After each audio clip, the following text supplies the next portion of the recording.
Situación económica, estando en la UOM, estando en San Martín, quería hablar y compartir con ustedes alguna reflexión de la situación económica del país y política, evidentemente, de cómo afecta eso a las mujeres y de la respuesta y reforzar algunas ideas que ya se dijeron, pero bueno, dejarles algunas propuestas, ideas de cómo seguir con todo esto, ¿no?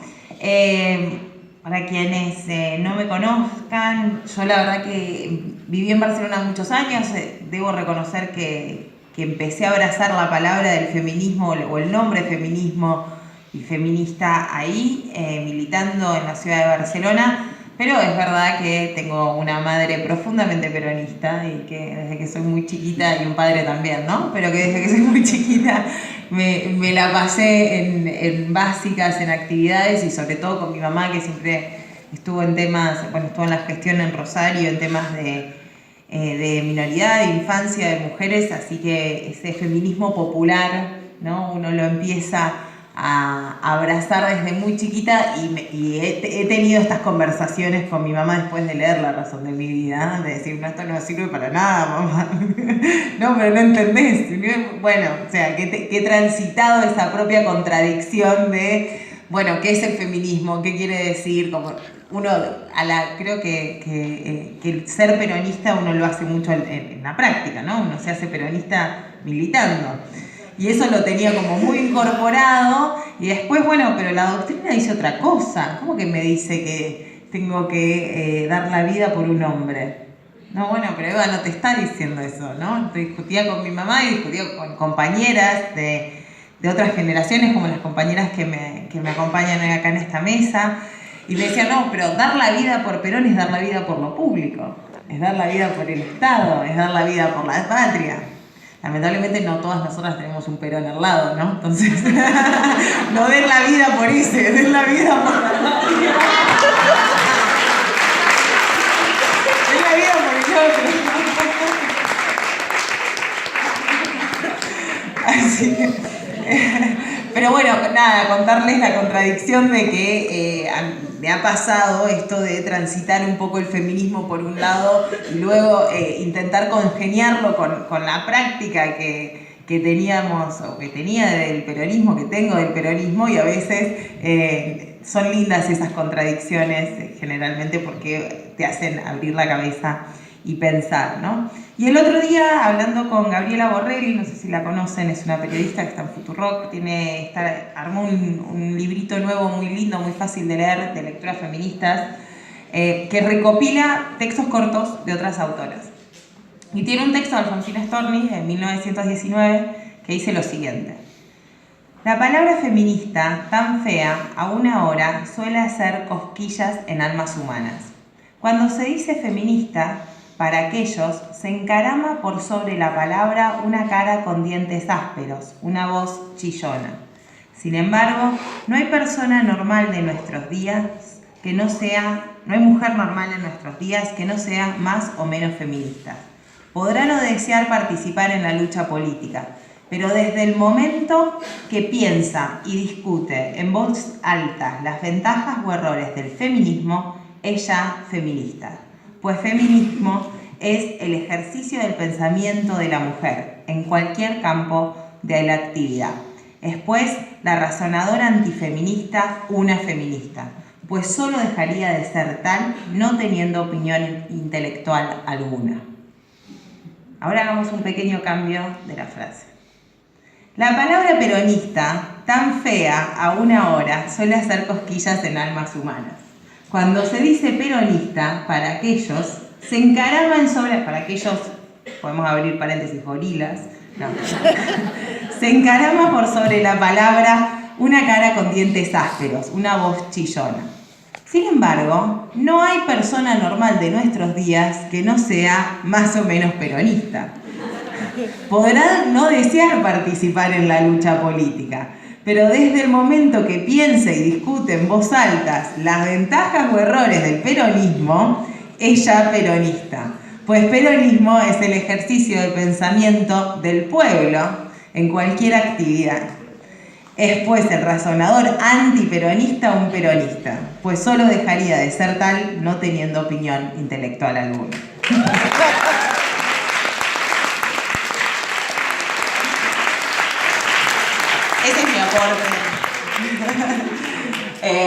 Nada, es un juego de palabras el texto de Alfonsina, la verdad lo estaba leyendo con Gaby Borrelli y nos reíamos de cómo simplemente este antiperonismo con el que a veces nos encontramos en la calle es el no entender qué es el peronismo, es no entender cómo el peronismo es eso, lo nacional, lo popular, lo democrático y lo feminista. Pero bueno, ya las compañeras creo que explicaron muy bien, yo solamente quería aportar ese breve fragmento y pasar a hablar un poquito de la situación económica y política actual, algo fácil, divertido. Sencillo. No, y de cómo nos afecta a las mujeres y la importancia del movimiento feminista y de mujeres en este momento, ¿no? No voy a decir cosas que ya saben, el dólar se está disparando, la inflación, seguramente va a ser del 40% este año, ya la inflación del mes de septiembre creo que llega a un 5%, la de mayorista es mucho mayor. Las mujeres saben, las mujeres son las que van generalmente al supermercado, las que gestionan muchas veces la economía familiar, saben perfectamente lo que es la suba de precios. Principalmente además una inflación que proviene de la devaluación y por tanto aumentan los productos básicos, los servicios y la calidad de vida de los más pobres, ¿no? Porque es una inflación que afecta principalmente a aquellos que menos tienen. Ahora, nosotros ya sabíamos que iba a pasar esto, ¿no? Nosotras ya sabíamos desde diciembre del 2015, en el momento en que se empieza a desregular lo que se llama la cuenta de capitales, que es esto de que los capitales pueden entrar y salir, desde el momento en que ponen el primer tarifazo y nos dicen no pasa nada, es un poquito, y ahora sentimos como el tarifazo que sigue aumentando porque dolarizaron las tarifas, ya no era más un poquito. Desde que deciden pagarle a los fondos buitres para empezar a endeudar el país, sabíamos que iba a pasar esto. Desde que nos dicen que la libre flotación del dólar es la mejor manera de protegernos, ¿no?, frente al mundo, sabíamos que en realidad quiere decir crisis cambiarias recurrentes que afectan a los que menos tienen, a quienes menos tienen, y hay cierre de empresas y dificultades, ¿no? Ya lo sabíamos desde diciembre del 2015. La realidad es que la gente lo siguió votando. También vamos a decirlo. La realidad es que nosotros hicimos una campaña en el 2017 en donde decíamos esto no va bien y sin embargo ellos ganaron, ¿sí? Entonces yo me intento a veces tirar algunas ideas para que entendamos qué fuerte que es el razonamiento lógico que utilizan ellos y cómo nosotras tenemos que ir desandándolos, ¿sí? Entonces, mi primera pregunta es, ¿hay alguna docente, empleada del Estado, empleada municipal, alguna? Levanten la mano. ¿Quién cobra del Estado? Bien. Sí, yo también, yo soy becaria doctoral de CONICET. Nos va re bien las becarias. Bueno, ustedes, que estamos todas acá, ¿cobran en dólares? Bien, perfecto. ¿Por qué necesita dólares el gobierno para financiar el déficit fiscal, que el Estado gasta más de lo que ingresa? ¿Por qué Macri nos dice que tiene que ir a endeudarse y buscar más dólares en el mundo porque el Estado gasta más de lo que ingresa? Está bien, pero cuando empezó a pagar la deuda, empezó en diciembre del 2015 diciendo eso, que el problema es el déficit, ¿sí? Acá el gran conflicto que tenemos es que en el marco conceptual neoclásico, en el marco conceptual de ellos, el problema es el Estado. El problema es que el Estado gasta más de lo que ingresa, cuando sabemos que el principal desequilibrio macroeconómico que afecta a la Argentina realmente es algo que también llamamos déficit, y por eso hincapié en que entendamos esto, pero es el déficit de la cuenta corriente, que es la cuenta de capitales, y el déficit comercial. No es un déficit del Estado con el mundo, del gobierno, sino de toda la economía argentina.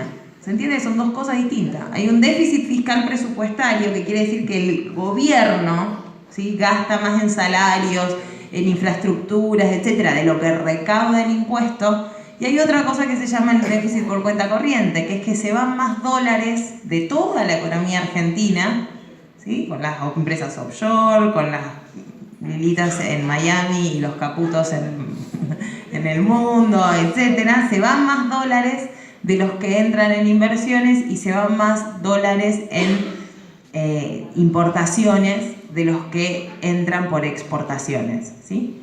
Pero es un déficit de la economía. Entonces, eso el Estado puede ayudar a regularlo, a generar los dólares que necesita la economía, pero no tiene que ver con el tamaño del Estado.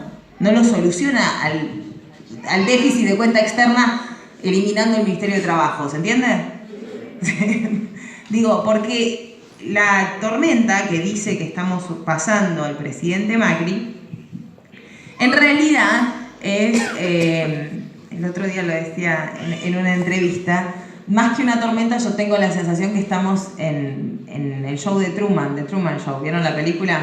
¿Viste? Que de atrás te manejan y le dicen llueve y en realidad hay sol y todo. Yo tengo la sensación que en realidad es una crisis autoinducida, es producto de una serie de decisiones económicas y que nos hacen creer en la cotidiana que no se puede hacer nada. Que, bueno, esto como dijo también Macri, hay que cruzar el río, ¿no? Y frente a la afirmación del presidente en el medio de una crisis cambiaria brutal, en donde, digo, lleva... De hecho, el otro día lo pensaba, ¿saben? En la crisis del 2001 pasamos del 1 a 1 a 4, ¿sí? Que fue un overshooting, se llama, y luego bajó un poquito. Bueno, este gobierno agarró el tipo de cambio a 10 y lo llevó a 40, ¿no? Recordémoslo. La gran pregunta que me surge a mí cuando habla de cruzar el río es, en primer lugar, ¿qué hay al otro lado de la costa? ¿A dónde quiere llegar? Porque nos dicen que hay que cruzar el río, hay que pasar la tormenta, ¿y hacia dónde? ¿Hacia qué país? ¿Con qué modelo? ¿Con cuántas empresas o no? ¿Qué quiere producir? ¿Quiere ser agro? ¿Quiere ser minero? ¿Qué quiere hacer? ¿Qué va a hacer con los 44 millones de argentinos? ¿Cómo va a generar ese trabajo? ¿A dónde nos va a meter? Digo, ¿a dónde? ¿Qué hay en el otro lado de la costa que hay que atravesar el río? ¿Hacia dónde vamos? Uruguay, que es un paraíso.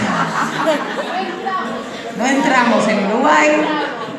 No entramos en Uruguay, es un paraíso fiscal, tiene todos los beneficios de justamente no tener 44 millones, puede tener una libertad cambiaria de tipo de cambio porque no tiene 44 millones y porque se beneficia de las regulaciones y de la industria de Argentina y de Brasil. No podemos ser Uruguay, señor presidente. Pero además, la segunda pregunta que surge cuando dice crucemos el río, es que evidentemente el presidente, que vivió siempre bastante bien y que es alto, rubio y con ojos claros, etcétera, ni siquiera, ojos de cielo le dicen, ni siquiera se da cuenta que su propia hija mide menos de 1 metro, que hay gente que va en sillas de ruedas, que hay gente que no sabe nadar, que hay gente que no tiene cómo nadar, que hay gente que eso es un país. Nos dice crucemos el río, pero el agua no les llega al mismo lugar a todos y todas. Entonces, en realidad es profundamente injusto y no le importa a ellos que en el medio de la tormenta, en el medio de cruzar el río, la mitad del país se quede abajo del agua. Esta es la realidad. Es mejor. Entonces, esta es la cruel realidad del relato mismo que ellos dicen. Relato que llegaron diciendo que el problema era la pobreza, que había excesiva pobreza en un país después de 12 años de gobierno de Néstor y Cristina, pero que hoy nos dicen que estamos viviendo por arriba de nuestras posibilidades. ¿Cómo, señor presidente? ¿O había pobreza o vivimos por arriba de nuestras posibilidades? O había pobreza o el problema es que la gente se pudo comprar la motito, ¿no? La heladera. Sí, es gente que muchas de ellas consiguieron, gracias a los movimientos piqueteros y movimientos autoorganizados, tomar tierra y estar en tierras ocupadas, donde quizás todavía no llega ni siquiera la cloaca. Y quizás nuestro gobierno tampoco llegó. Quizás todavía no pudimos durante 12 años. Ahora, por lo menos se pudo comprar la moto para salir más rápido a poder ir a trabajar y para poder vivir un poquito mejor. No, esa persona vivió por encima de sus posibilidades. Esa persona, es una vergüenza. Es una vergüenza lo que nos están diciendo continuamente y el mega ajuste que están armando con esta idea de que el problema es el tamaño del Estado. Pero yo les acabo de contar que el problema no es el tamaño del Estado, el problema es que todas las desregulaciones que hicieron en diciembre del 2015 hacen que nuestros déficits de cuenta corriente sean uno de los más grandes de la historia. Es más, debe estar, este año lo vamos a terminar seguramente por arriba del 6-7% del Producto Interior Bruto, el déficit de cuenta corriente, que es el déficit comercial, es decir, cada vez importamos más cosas de las que vendemos. Les cuento otra anécdota. El otro día estaba en el tren, volvía de dar clases en la UBA de Drago, en Retiro, y el vendedor de chocolates me dice, ¿me cuidas la caja? Le digo, sí, andaba a vender. Le digo, estás vendiendo un montón, qué genio, vendía Ferrero Rocher. Y me hace todo el análisis. Y el Ferrero Rocher se vende más o menos bien, yo gano lo mismo. Pues le digo, ¿estás vendiendo bien? Me dice, sí, yo gano más o menos lo mismo. Antes vendía Bauquita, pero ahora como le abrieron la importación, Bauquita está cerrando. No hay industria. El vendedor de chocolate del tren tenía clarísimo el modelo económico de Mauricio Macri, ¿no? Después me abrazó y digo, bueno, pero no puedo hacer nada ya. Pero bueno. Pero tenía clarísimo el modelo económico de Mauricio Macri y las consecuencias de la importación, ¿no? Y eso es el déficit de cuenta corriente, que empezaron a abrir las importaciones y no solamente se nos van más dólares de los que generamos, porque tampoco estamos vendiendo tanto, sí, porque el mundo está, tampoco es verdad que hay una situación económica compleja en el mundo, tampoco nos engañemos. Ahora, por consecuencia de la apertura comercial del modelo implementado de Mauricio Macri, fábricas que veníamos hoy para acá, por ejemplo, que están en San Martín, están cerradas.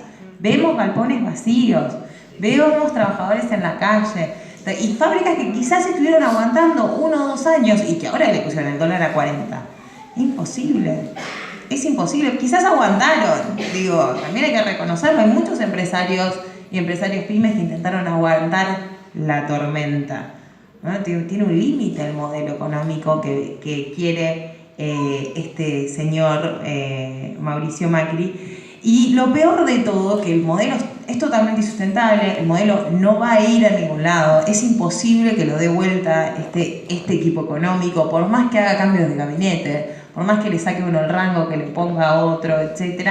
La realidad es que el modelo no cambia y la realidad es que si bien estos últimos 2 días mermó un poco el valor del dólar, no hay seguridad de que haya una política de estabilidad cambiaria porque además mermó el dólar, seguimos con una tasa del 60% de la LEVAX, ¿no?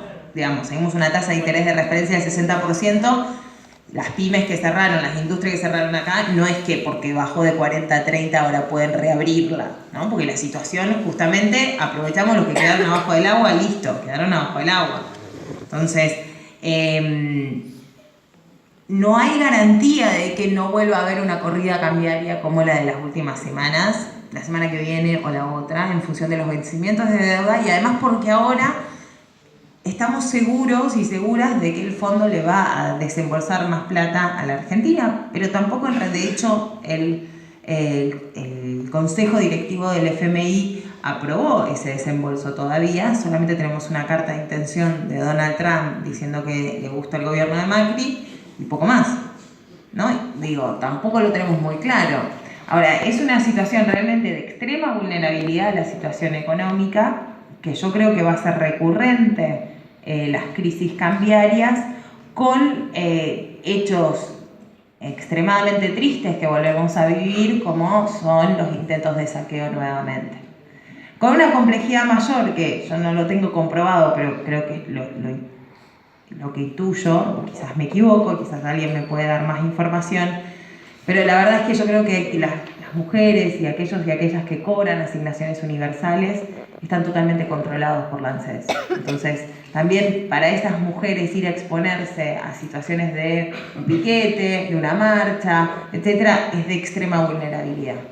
Entonces, las movilizaciones no van a ser igual que en el 2001. Digo, para aquellas que a veces se preguntan cómo puede ser que esto todavía no estalle, bueno, creo que el componente hablábamos del peronismo y la incorporación de los trabajadores, el kirchnerismo se caracterizó justamente por la incorporación de los desempleados, del movimiento piquetero, esa incorporación con un gobierno nacional que además dice que va a ser más asistencialista, que por eso pone el Ministerio de Salud adentro de Desarrollo Social y saca ideas de universalidad y limita la asignación para hacer más asistencialismo y saber exactamente quiénes son, están sumamente controladas y vigiladas por el Estado. Digo, cuidado, porque es algo que yo creo que en algún momento tenemos que hablar de la vigilancia del Estado y el poder de los datos. Lo que pasó con los aportantes truchos tiene que ver con eso, con el poder que tiene el Estado de saber quién es quién y de usar nuestros datos. Eso es privacidad, pero lo vemos desde un punto del fraude electoral, de cómo lavaron plata con la identidad de las personas más vulnerables. También lo podemos ver en cómo eso reprime la organización popular si se utiliza en contra de ellos. Digo, tenemos... Lo tiro como algo que hay que empezar a pensar cuando volvamos mejores. ¿Qué pasa con la represión cuando tenés un Estado que lo controla y oprime de ese lugar? Porque la verdad que si sos justamente una familia monoparental mujer que solamente tenés la asignación universal, evidentemente no te puedes arriesgar a que te la corten arbitrariamente. Con un gobierno que sabemos que arbitrariamente da de baja jubilaciones a discapacitados. Entonces, también entendamos la situación de vulnerabilidad en la que está la mayor parte del pueblo. Pero bueno, decía, recopilo un poco. Sabíamos que este gobierno, este modelo económico iba a terminar así. Lo que vemos es cómo lo intensifica. Sabíamos que iba a ir al Fondo Monetario. Algunas nos sigue sorprendiendo la rapidez. Y lo peor es que nos venden un discurso que el problema es la magnitud del Estado, de que el sector público es muy grande y que achicando el sector público se va a solucionar la economía, ¿sí? La realidad es que no hay manera en que achicando el sector público se mejore la economía, porque cuando recortan, ajustan, bajan jubilaciones, bajan asignaciones familiares, despiden trabajadores del Estado, etc., lo único que hacen es hacer más grande la crisis y la recesión. Hay menos consumos, hay menos trabajo, hay menos actividad, y no es que el sector privado, en su lógica, toma ese ahorro y invierte, porque no hay capacidad de invertir en nada en la Argentina, con una tasa del IVA al 60% y con la capacidad de sacar los dólares y llevártelos a Nueva York, que te va a ir mucho mejor. No hay empresa que invierta en este país con estas condiciones. Entonces, si el Estado se retira del empleo que genera, ¿quién lo va a generar a ese empleo? ¿Por qué Macri dice eso? Bueno, el problema es que el Estado es muy grande y no hay trabajo privado. Yo quiero que haya trabajo privado. Bueno, muy bien. ¿Quién va a hacer el trabajo privado? ¿Quién lo va a hacer? O, bueno, vamos a hacer participación pública-privada con empresas que dan trabajo privado, pero el Estado de garante. Cosa de que si tienen algo de pérdida, el Estado sea siempre el que les dé la plata, ¿no? ¿Por qué no? Porque está mal hacer una empresa pública. ¿Por qué está mal hacer una empresa pública? Si lo puedes gestionar, puedes decir cómo. ¿Por qué le garantizamos las ganancias a un grupo empresarial internacional en dólares que no tenemos? ¿Sí? Para que genere empleo privado. ¿Por qué el empleo privado es mejor que el público? ¿Por qué? Si las empresas, si hicimos ARSAT, si existe el IPAC, si tenemos empresas exitosas, si tenemos YPF, si tenemos aerolíneas argentinas, ¿por qué el empleo privado es malo? Empleo público, además, que hay que decir que la mayoría son mujeres las empleadas del sector público. Entonces, la lucha del achicamiento de los ministerios, el decreto en donde congelan las contrataciones en el Estado. Además, el FMI le dice que elimine los contratos innecesarios. O sea, si alguna de las que levantó la mano antes tiene lo que son contratos temporales, lo más probable es que las echen a fin de año.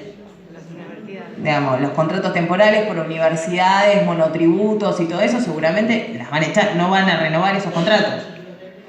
Y además, un 8% de paritaria interanual a los estatales, con una inflación de un 40%, ¿no? Compañeras de ATE el otro día me decían que en el Ministerio de Desarrollo Social de la provincia, acá de Buenos Aires, hay esquemas de bolsones entre los trabajadores porque los sueldos más bajos están por debajo de la línea de pobreza. Están en 15.000, 16.000, 17.000 pesos al mes. ¿Más bajos? 13.000 en el gobierno. ¿13.000? En el gobierno de la ciudad. Bueno, te dice ya. Me sale re bien. Bueno, la verdad es que es una vergüenza. Y eso, son mujeres, la mayoría, nuevamente con trabajos monoparentales. Y por tanto, voy pasando al punto 2, el ajuste, la crisis tiene cara de mujer. Digo, no solo es la feminización de la pobreza como producto del capitalismo, que es un fenómeno que, como decía Susana, lo venimos viendo a nivel mundial, que es un fenómeno producto de esta intersección del capitalismo y el patriarcado, que es verdad que el gobierno de Cristina particularmente tuvo muchas medidas tomadas a favor de estas mujeres que caen en la pobreza, pero la realidad es que la crisis en general tiene también cara de mujer, también para las mujeres de clase media, también para las mujeres profesionales, también para las mujeres que llegan a tener un estudio universitario, ¿no? O no, pero también para aquellas mujeres que eran empleadas formales, que eran empleadas asalariadas registradas, pasa a ver nuevamente lo que llama Svampa, una socióloga, ¿no? La pobreza puertas adentro, una pobreza vergonzosa, una pobreza que da vergüenza, que es aquella que sufren generalmente las clases medias, cuando se vuelve a partir, como pasó en los 90, la clase media, y tenemos esta nueva ola de pobres que no es que nacieron en un barrio popular, sino que nacieron en un barrio de clase media, pero que de repente no llegás, porque cobrás 13.000, te vino una factura de 5.000, ¿y cómo vas al supermercado? Una factura, porque decidís, bueno, voy pagando, un mes pago la luz, un mes pago el agua, una factura, ¿y cómo vas al supermercado? ¿Qué compras en el supermercado? Entonces, esa es la nueva pobreza que vamos a estar viendo nuevamente, personas, mujeres asalariadas registradas, que son trabajadoras del Estado. Es dramático, pensémoslo seriamente, la cara de mujer que tiene esta crisis económica, crisis que nos dice nuevamente el presidente que vivimos por encima de nuestras posibilidades y que utilizan todo el aparato de persecución política en el medio para que no nos demos cuenta, mejor dicho, no creo que no solo nos distraen de la crisis económica cada vez que Cristina, ¿no?, va a verlo a Bonadío, cada vez que hacen el show mediático de la persecución política a Cristina Fernández de Kirchner, sino que yo creo que también construyen su sentido común de que la política no sirve para nada.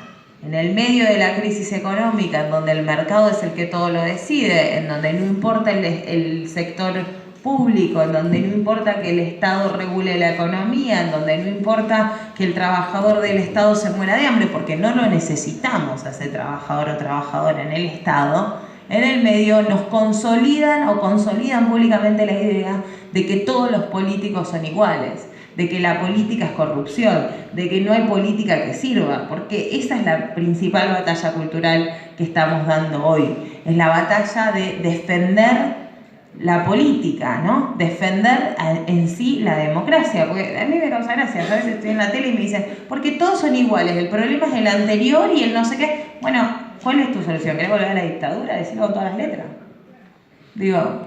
¿Cuál es la solución si los políticos, qué es la alternativa, ¿no? La alternativa, evidentemente, para ellos es... Bueno, sí. Es la idea de que los mercados se autorregulen, ¿no? De que no haya un gobierno que represente al pueblo, porque al final, si alguna de ustedes no consigue trabajo, le está yendo un poco mal, será por culpa de ustedes. Seguramente no se esforzaron lo suficiente, seguramente perdieron el tiempo criando hijos en vez de hacer una carrera profesional, seguramente, y bueno, la verdad que tendrías que haber mandado a tu vieja al PAMI en vez de encargarte vos, seguramente no hiciste lo suficiente, ¿no? Ese es el poder que tiene la meritocracia, que hace que muchas vastillas estén vacías hoy acá, que hacen que mucha gente no tenga ganas o no tenga energía de venir a militar porque está convencida de que nada se puede hacer. Y eso es lo más desesperante de los tiempos, yo creo, que nos toca vivir, ¿no? Luchar contra esa idea de que, y bueno, hay que refugiarse en casa mirando TN a esperar que pase la tormenta, ¿no? Ay, ¿cómo va a esperar? Acá la tormenta no va a pasar, compañera. Acá si nosotras no hacemos algo para salir del show de Truman y apretamos el botón del solcito, no va a pasar nunca la tormenta. Eso está claro. Digo, es mentira que esto pasa. Pasará para algunos, para los que están haciendo la bicicleta financiera les puede ir mejor un día, mejor otro. Para la mayoría del pueblo es una crisis permanente, es una crisis de todos los días. No es que un día estuviste peor porque el dólar estaba a 40 y el otro día un poquito mejor porque estaba a 37. La verdad que no te alcanzó igual la guita. La verdad que si te quedaste sin laburo, estás sin laburo. Si las empresas cerraron, cerraron. No es que se mejora un poquito. Digo, o hay estabilidad cambiaria y hay un cambio de 180 grados de modelo económico, o no se mejora esto. Digo, y lo que nos cuesta, yo creo, es defender que es gracias a la política, que la política es la transformación, es la única herramienta de transformación de las clases populares y de las mujeres para justamente darle la vuelta. Y en esto el peronismo es profundamente democrático. Tenemos la ventaja, a diferencia de otros países de América Latina, en donde, por ejemplo, Vargas en Brasil era un autoritario. Perón ganó elecciones, Perón iba y ganaba elecciones. Entonces, ¿cómo nosotras no vamos a defender la democracia? ¿Cómo no vamos a ser las primeras que sepamos que es a partir de la política y de la transformación política y de la organización de la sociedad que vamos a darle la vuelta a este modelo, ¿no? A un modelo de crisis, un modelo que, como decíamos antes, son las mujeres las que principalmente le ponen la cara, pero que al mismo tiempo, de ser ellas las que generalmente representan en su versión más cruenta la crisis, somos también las que se organizan, las que hacen ollas populares, las que se organizan para ver cómo se cuidan los chicos, las que están primeras en el barrio, en la cooperadora de la escuela, yo la verdad que en las universidades, en las asambleas de estudiantes y de docentes, son mayoritariamente mujeres, lejos. Todo el movimiento universitario que está despertando estas semanas es mayoritariamente de mujeres. Me causa gracia cuando leo los diarios porque todos los que dan declaraciones son hombres, pero la verdad que yo las que veo en la calle son mujeres. Digo, entonces, sabemos evidentemente cómo transformar la sociedad.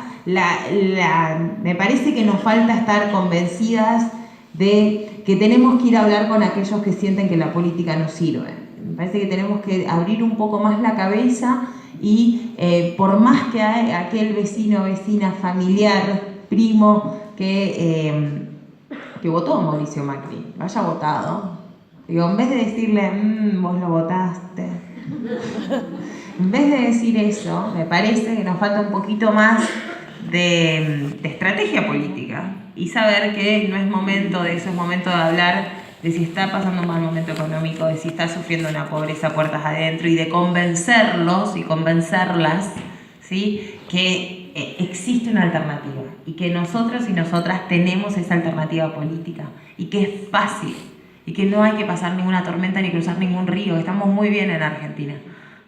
Yo ya crucé el Atlántico, todo y volví. Digo, estamos muy bien en este país. Lo que hay que hacer es poner el gobierno al servicio del pueblo, hay que poner la economía al servicio de la gente. Digo, pero es fácil, es limitar el movimiento de capitales, es poner retenciones reales, principalmente a la soja y a las commodities sin manufactura. No puede ser que la fábrica de acá a la esquina, si exportaba, ahora tenga que pagar retenciones. Es una vergüenza. Era una fábrica, porque seguro, estamos en la UOM, una empresa metalúrgica que genera puestos de trabajo, innovación tecnológica, etcétera, que exporte piezas a Brasil, ahora tiene que pagar retenciones. Y hace 15 días tenía le devolvía plata al Estado si exportaba porque era competitiva. Ahora le hacen pagar retenciones. Al mismo tiempo que le siguieron bajando el calendario de retención a la soja. Es una vergüenza. Porque quiere decir que no hay una Argentina con trabajo de calidad para todos y todas, porque no existe un país desarrollado en el mundo que no tenga industria. Entonces, cuando destruyen la industria, nos quieren decir que no vale nada nuestro trabajo. Entonces, expliquemos que es fácil, que en realidad esto es producto de un modelo económico y de una decisión política. No es que el mundo le obligó a Mauricio Macri a hacer lo que hace.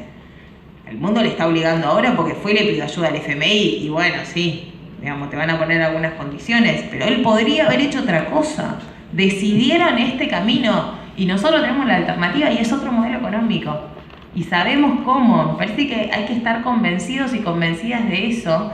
Y en esa transformación de modelo económico es evidente que no se puede hacer sin el feminismo, ¿no?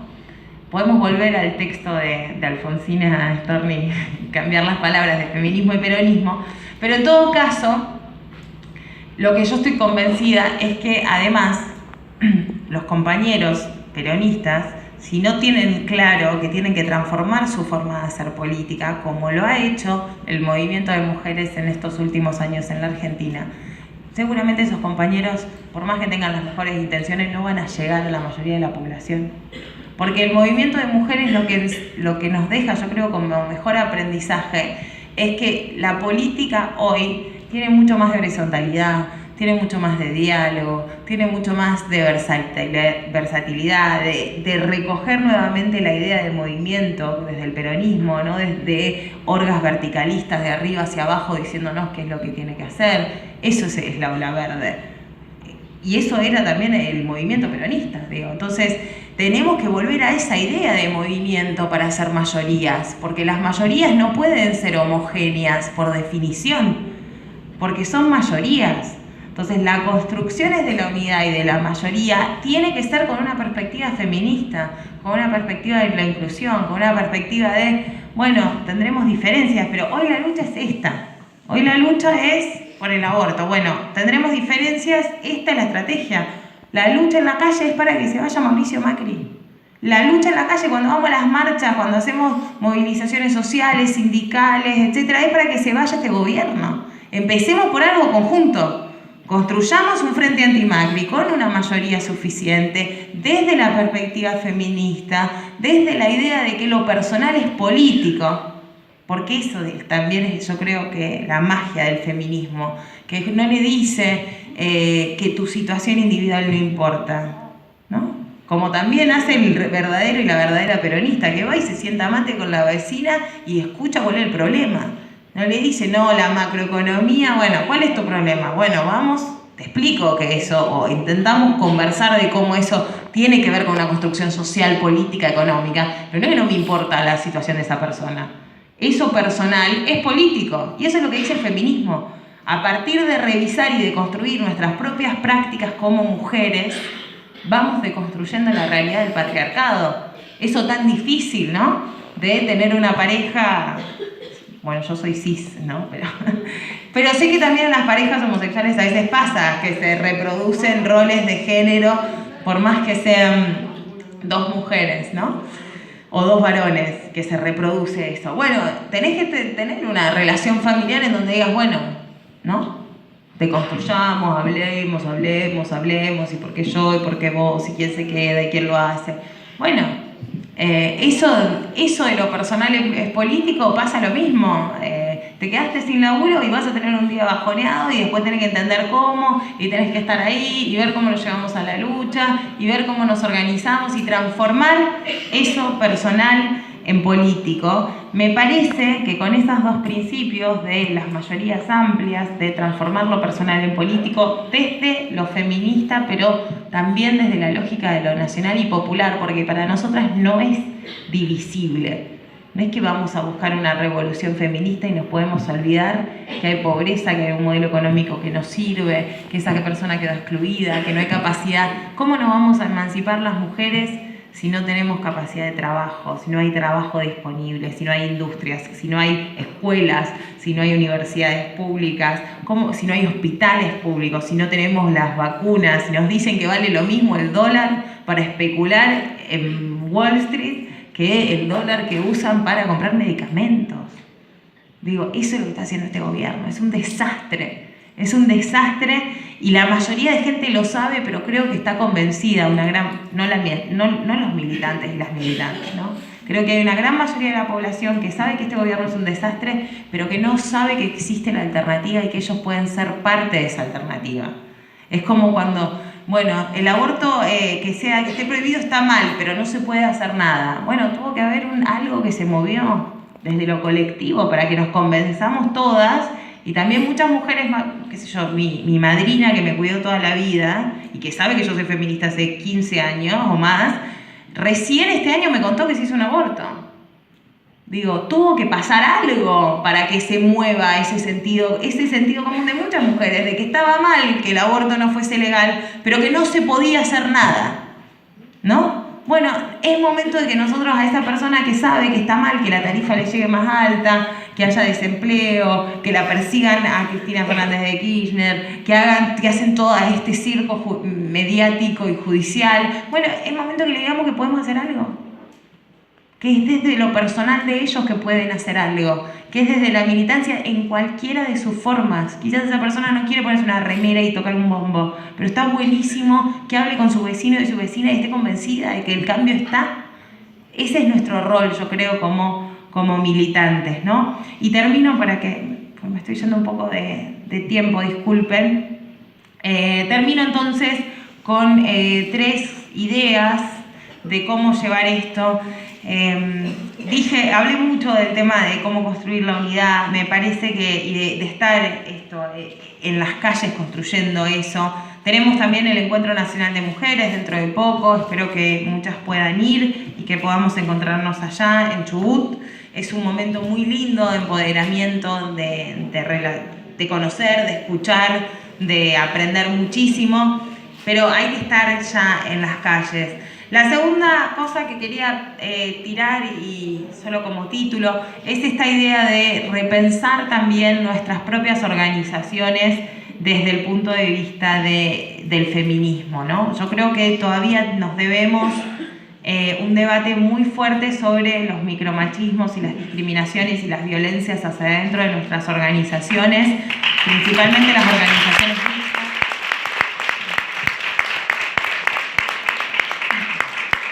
Acá, yo, compañeras, creo que hay que hacer... Perdón. Muchas veces nos preguntan cómo es la discriminación, si estás en un lugar público, si llegaste a la tele o algo. El patriarcado.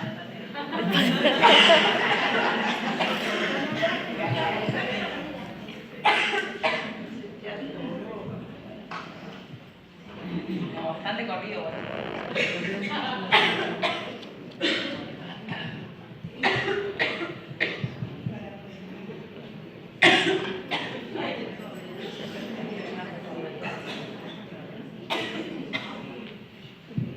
Bueno, es porque ya me tengo que callar.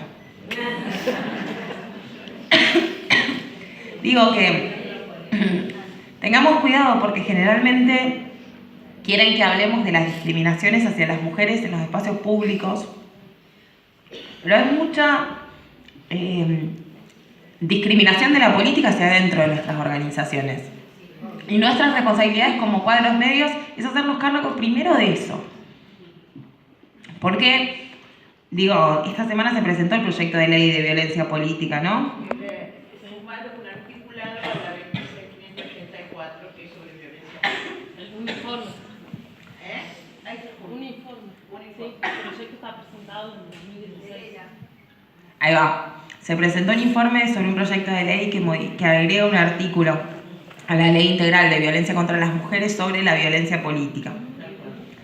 Lo que es interesante es esto, pensarnos cómo hacia adentro de las organizaciones también sucede, ¿no? Y a mí me parece que prácticas como, por ejemplo, 2 listas separadas para hablar, habla siempre un hombre y después habla una mujer, son prácticas que para mí son básicas y que los hombres deberían tener menos pruritos, y limitar el uso del tiempo también, se habla un máximo de 3 minutos, punto, a que aprendamos a ser más concisos y concretos. Prácticas como las reuniones tienen horario de comienzo y de final, prácticas como, sobre todo los lugares que por ahí tienen recursos, como sindicatos o aquellas agrupaciones que a veces están en el gobierno, que pongan servicios de guardería en las reuniones políticas y en los plenarios. Digo, son prácticas fáciles, sencillas, que no requieren mucho, pero que empiezan a cambiar las lógicas. Prácticas como las co-coordinaciones, en vez de tener un responsable de organización, bueno, la verdad es que tienen que ser dos, un hombre y una mujer. Nuestra política es de al menos una mujer, pueden ser dos mujeres, pero quiero decir, exijan o presionen o tómenselo en serio a las luchas de los cambios de las organizaciones al interior de las organizaciones, porque también eso pasa por una idea fundamental que nos vamos a tener que enfrentar, yo creo, dentro de poco, que es la de refundar la política, en esta crisis de que todo lo malo es la política. Bueno, quizás tenemos que ser un poquito más abiertos y pensar que hay cosas que no sirven más y esta nueva época necesita otras formas de hacer política. Pensémoslo, aprovechemos, seamos creativas y tengamos una mirada muchísimo más amplia sobre nuestras organizaciones. Yo sé que no es fácil, creo también que los lugares solo de mujeres son útiles, digo, creo que está bueno que si son compañeras de un mismo espacio se junten solo entre ustedes y se den una estrategia de cómo abordar las temáticas. Y sobre todo les pido un favor, porque ya me pasó, si saben de compañeros y compañeros sobre todo, que los hayan denunciado por acoso sexual o violencia sexual, etcétera, díganoslo. Y yo les voy a decir a los dirigentes, o sea, díganlo.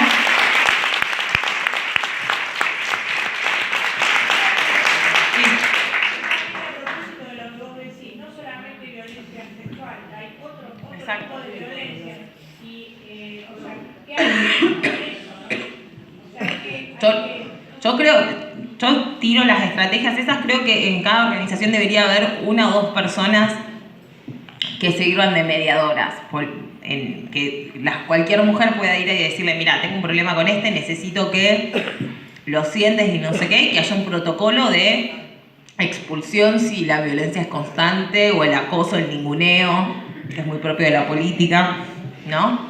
El tema de vos no sabés, y otra vez vos, y sos una pesada, digo, No, por eso, que haya una persona que oficie de mediadora, con suficiente autoridad, digamos, que oficie de mediadora o mediador para guiarlos y ver si es un conflicto puntual o no, y que después en alguna instancia se pueda decidir. Nosotros hemos tenido situaciones y lo intentamos resolver desde esa perspectiva, pero sobre todo díganle a los dirigentes, porque si no, yo vengo, doy una charla, qué sé yo, y no sé, viene mi viejo, ¿no? Y después me sale una foto ex post de que el que estuvo es una persona que está denunciada. Díganoslo antes. Al menos nosotros no tenemos interés de proteger a nadie que sea violento. Digamos, creo que no es violencia cero, no está permitido ser violento, ni contra las mujeres ni contra otros compañeros. La construcción política no es así. Entonces, no, bueno, tiene un poquito de poder y no se dio cuenta. La bola.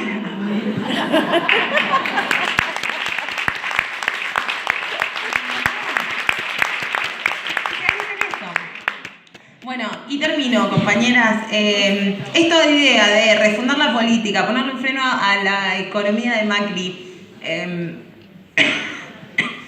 repensar nuestras organizaciones, creo que solamente se puede hacer si soñamos en grande la Argentina, si soñamos en grande nuestras ciudades. No solamente piensen en lo que hicimos bien, en nuestra gran herencia, en nuestras grandes banderas, sino que soñemos un poquito más.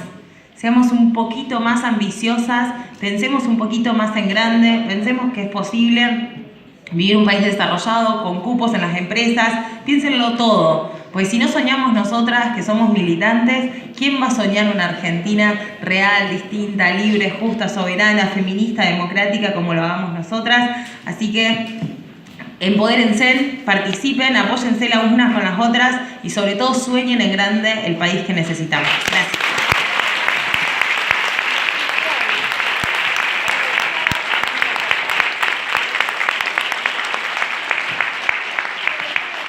Muchas gracias, compañeras. Bueno.